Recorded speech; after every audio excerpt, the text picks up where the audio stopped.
თელავში ბატონის ციხისკარის ეკლესიის სარეაბილიტაციო სამუშაოები მიმდინარეობს.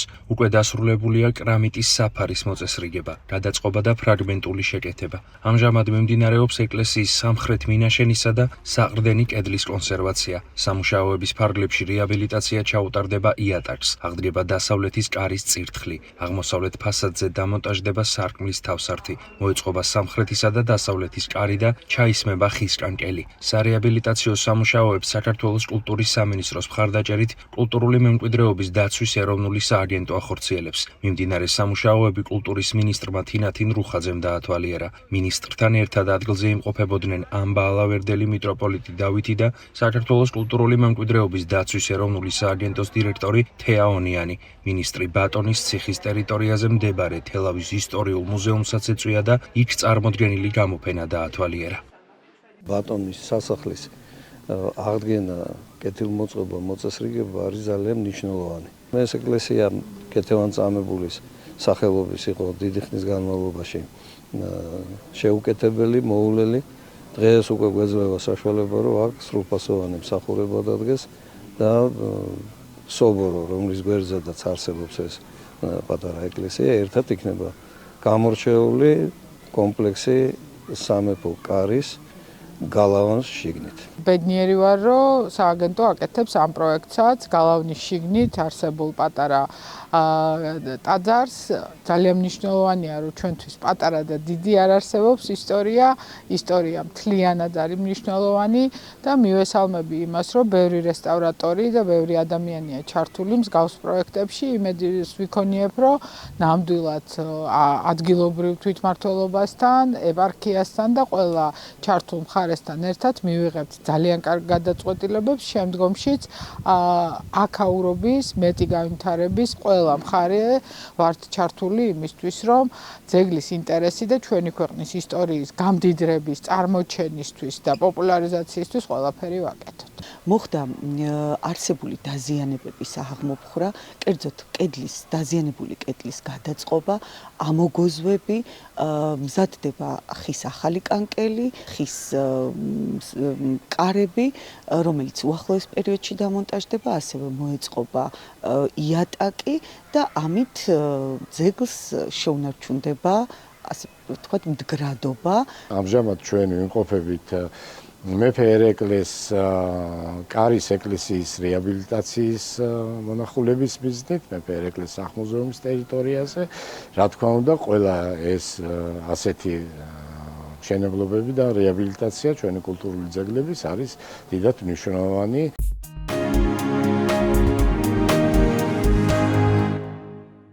2025 წელს საქართველოში ავტოსაჯზაო შემთხვევებს 469 ადამიანი ემსხვერპლა, მათგან 28 ბავშვი და 164 ქვეითია. ჩვენს ქვეყანაში საჯზაო უსაფრთხოება კვლავ მნიშვნელოვან გამოწვევად რჩება. ერთ-ერთი მთავარი საფრთხე საქართველოს გზებზე სიჩქარის გადაჭარბებაა.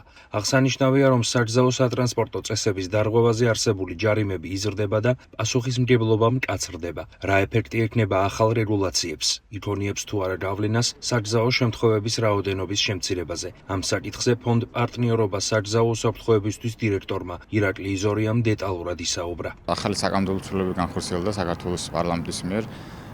მეორე მოსმენით დამტკიცდა ჯარიმების გაზრდა და ალბათ მესამე მოსმენაზეც მოხდება ამის დამტკიცება.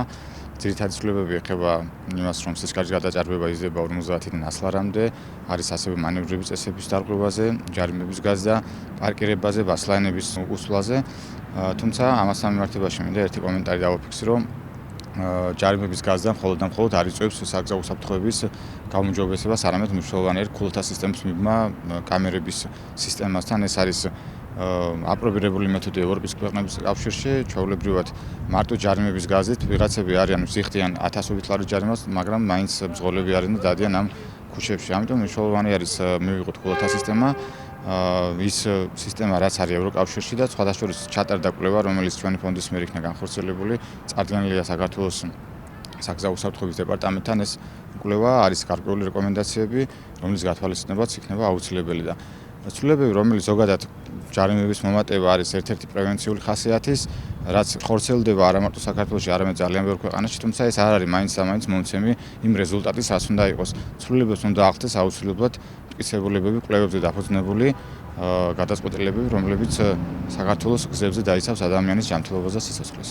ირაკლი იზორიამ საქართველოში ავტოსაჯზაო შემთხვევების საგანგაშო სტატისტიკაზე კიდევ ერთხელ გაამახვილა ყურადღება. როგორც მან აღნიშნა, განსაკუთრებით საყურადღებოა ვითარება სასკოლო ზონებთან. ირაკლი იზორიას განმარტებით გასულ წელს ავტოსაჯზაო შემთხვევების ყველაზე მაღალი მაჩვენებელი სწორედ სასკოლო ზონებთან დაფიქსირდა. მისი თქმით, ფონდმა არაერთი კვლევა ჩაატარა საჯზაო უსაფრთხოების მიმართულებით და პრობლემის გადასაჭრელად რეკომენდაციებიც გასცა. ბოლო წლების განმავლობაში, ბოლო 10-15 წლის განმავლობაში ბავშვთა სიკვდილიანობა არ ყოფილა ისეთი მაღალი, როგორც 2025-ში. აქედან გამომდინარე, მნიშვნელოვანი არის ბავშვთა საგზაო უსაფრთხოების გაძლიერება და ვფიქრობ, ეს არის რამდენიმე კომპონენტიანი ჩარევის საფუძველი, ანუ უნდა იყოს საკანონმდებლო ჩარევის აუცილებლობა, უნდა იყოს ინფრასტრუქტურული ჩარევის აუცილებლობა და განათლება პირველ რიგში, რა თქმა უნდა, ბავშვებისთვის. კვლევის ფარგლებში ფონდმა ჩაატარა საველე სამუშაო კვლევები, სადაც 20 სასკოლო ზონა გამოვიკვლიეთ. მოგეხსენებათ, საქართველოში სასკოლო ზონის დეფინიცია არ არსებობს და ძირითადად სასკოლო ზონები წარმოადგენენ 40 კმ/სთ-იან ზონებს, ამიტომ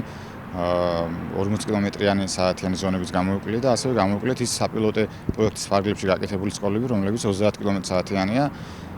ძალიან დიდი ცვლილება, ანუ 30 კმ/სთ ზონები, სადაც არის გადაჭარბება ხდება ფაქტიურად ტოლერანტობა, რაც არის 15 კმ/სთ, მიახლოებულად 13-14 კმ/სთ, რაც ძალიან ცუდია. ზუსტად ამიტომ არის ჩვენ რო ვითხოვთ, რომ სასკოლო ზონა, ვინაიდან 30 კმ/სთ-ის დროს მოძრაობისას შეჯახება როცა ხდება ბავშვთან, არის 95% გადარჩენის შანსი და ანუ როცა 45 და 50 არის სკოლებთან, უკვე ეს იწევს სიკვდილიანობას. აქედან გამომდინარე, გვინდა რომ დაინერგოს სასკოლო ზონები და იყოს 30 კმ/სთ-იანი არა მარტო საპილოტო პროექტის ფარგლებში, არამედ მთლიან საქართველოს ფარგლებში, როგორც თბილისში, ასევე რეგიონებში. და ამ კვლევის ფარგლებში არის რეკომენდაციები, რა თქმა უნდა, ყველაფერი დაწერილი და მივაწოდეთ საგზაო უსაფრთხოების დეპარტამენტს. შეგახსენებთ, რომ საქართველოს პარლამენტის იურიდიულ საკითხთა კომიტეტმა მეორე მოსმენით მხარი დაუჭირა ადმინისტრაციულ სამართალდარღვევათა კოდექსში დაგეგმილ ცვლილებებს, რომლის ამოქმედების შედეგად საგზაო სატრანსპორტო წესების დარღვევაზე არსებული ჯარიმები იზრდება და პასუხისმგებლობა მკაცრდება. პროექტი მომზადებულია საქართველოს შინაგან საქმეთა სამინისტროს მიერ. საკანონმდებლო ცვლილებათა პაკეტის თანახმად, მანევრირების წესების დარღვევისთვის ჯარიმა 100 ლარამდე იზრდება და მძღოლს 20 ქულა აკლდება. 50-დან 100 ლარამდე იზრდება სანქცია 15 კმ/სთ-ზე მეტი, მაგრამ არა უმეტეს 40 კმ/სთ-ის სიჩქარის გადაჭარბებისთვის. ღვედის გამოუყენებლობა და მობილური სარგებლობა 50 ლარიან ჯარიმას გამოიწვევს. ღვედის შემთხვევაში კი ქულები 10-ით მცირდება. დგომა გაჩერების წესების დარღვევისთვის თბილისის მსგავსად 50 ლარამდე იზრდება ჯარიმის ოდენობა ქუთაისის, ბათუმის, მცხეთის,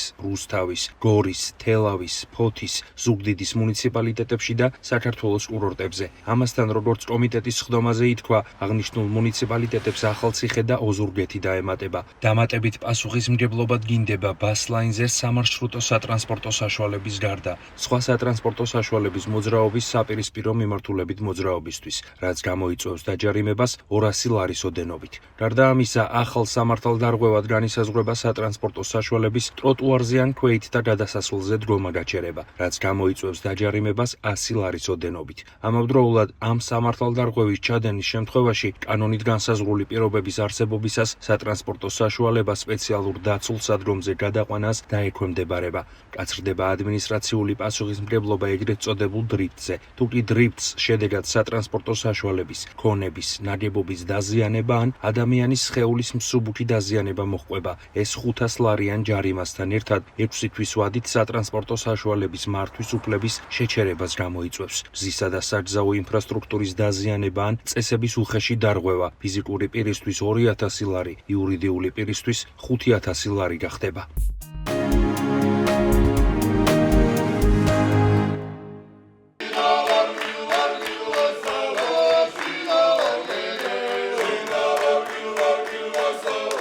ფოლკლორის სახელმწიფო ცენტრის გუნდი რეგიონული ტურნესთვის ემზადება. პირველი კონცერტი 12 მარტს გაიმართება. ღონისძიებას გიორგი ერისთავის სახელობის გორის სახელმწიფო დრამატული თეატრი უმასპინძლებს. ფოლკლორის ცენტრის გუნდთან ერთად კონცერტში მონაწილეობას მიიღებენ გორის, კასპის, ქარელისა და მერეთის სალუტბარო სკოლები. ღონისძიების ფარგლებში შესრულდება საარქივო ჩანაწერებიდან აღდგენილი ქართული სიმღერისა და ტრადიციული გალობის გამორჩეული ნიმუშები. აღსანიშნავია, რომ ფოლკლორის ცენტრის გუნდის რეგიონული ტურნე მთელი წლის განმავლობაში გაგრძელდება. ღონისძიებები საქართველოს მასშტაბით გაიმართება. გორის შემდეგ კონცერტი ოზურგეთსა და რაჭა-ლეჩხუმში ჩატარდება. ფოლკლორის სახელმწიფო ცენტრში უკვე 2 წელია არსებობს გუნდი, ახალგაზრდული გუნდი, ეს არის ფოლკლორის სახელმწიფო ცენტრის სიმღერისა და გალობის ანსამბლი, გუნდი, რომელიც აქტიურად მეცადინეობს, აქვს ბევრი რეპეტიციები და რაც მთავარია, ამ გუნდში მღერიან და გალობენ ჩვენი სალუტბარო სკოლების კურსდამთავრებულები ძირითადად. ამ გუნდს ჰქონდა შარშან ძალიან კარგი ესეთი პირველი კონცერტი, საკმაოდ წარმატებული და წელს გვაქვს ესეთი განრიგი, რომ ეს გუნდი წერს სიმღერებს ვინილის გამოსაცემად, ძალიან საინტერესო პროექტია და ასევე ექნება რეგიონალური გასვლები. ჩვენ 12 მარტს გვექნება ქალაქ გორში კონცერტი. საინტერესო იმით არის კიდევ ეს გასვლები, რომ ფოლკლორის სახელმწიფო ცენტრის გუნდთან ერთად მიიღებენ მონაწილეობას ჩვენი სალუტბარო სკოლის ბავშვები. ვფიქრობ, რომ ძალიან საინტერესო მოსასმენი იქნება, თვითონ რეპერტუარიც საინტერესო იქნება და რაღაცა ორი თაობის ხალხი, ახალგაზრდები და ბავშვები ერთად მიიღებენ მონაწილეობას. ამ კონცერტში კიდევ ერთხელ ხასუსავ იქნება ძალიან საინტერესო და რაც მთავარია, ეს მარტო გორით არ შემოვიფარგლებით, როგორც უკვე ვთქვი, ჩვენ გავაგრძელებთ ამ ტურნეს შემდეგი კონცერტი იქნება ქალაქ ოზურგეთში, შემდეგ სხვადასხვა ქალაქებში ზუსტად იგივე პრინციპით ჩატარდება კონცერტები ჩვენი სალუტბარო სკოლების, სადაც არის, იქ მათთან ერთად ფოლკლორის სახელმწიფო გუნდი შეასრულებს ძალიან საინტერესო სიმღერებს, აღდგენილ, გაცოცხლებულ, ძალიან ძველ სიმღერებს შეასრულებენ ამ ბავშვებთან ერთად და მე მახარებს იმიტომ ეს ყველაფერი, რომ 2015 წლიდან დღემდე 57 სალუტბარო სკოლა გავხსენით, სწორედ ეს გუნდი შედეგია ამ სალუტბარო სკოლების და გვახარებს ის, რომ ახალგაზრდები არიან ჩართული ძალიან, ასე ვთქვათ, ღირსეულად ამ საქმეში, რასაც ქართული მრავალხმიანობის პოპულარიზება, გადარჩენა და მომავალ თაობებზე გადაცემა ჰქვია. აქტიურად ემზადებით რეგიონული ტურნესთვის. 12 მარტს გვექნება პირველი კონცერტი გორის თეატრში, სადაც შევასრულებთ საქართველოს თითქმის ყველა კუთხის ფოლკლორს. შესრულდება ძალიან საინტერესო და განსხვავებული ნიმუშები და ვფიქრობ, რომ ძალიან საინტერესო კონცერტი გველოდება წინ. შეგახსენებთ, რომ ანზორ ერქომაიშვილის სახელობის ფოლკლორის სახელმწიფო ცენტრის ხალხური სიმღერისა და ტრადიციული გალობის გუნდი კულტურის სამინისტროს მხარდაჭერით 2024 წელს დაფუძნდა. გუნდი აერთიანებს სალუტბარო სკოლის მოსწავლეებს, გიორგი მთაწმინდელის სახელობის გალობის უნივერსიტეტის სტუდენტებსა და კურსდამთავრებულებს.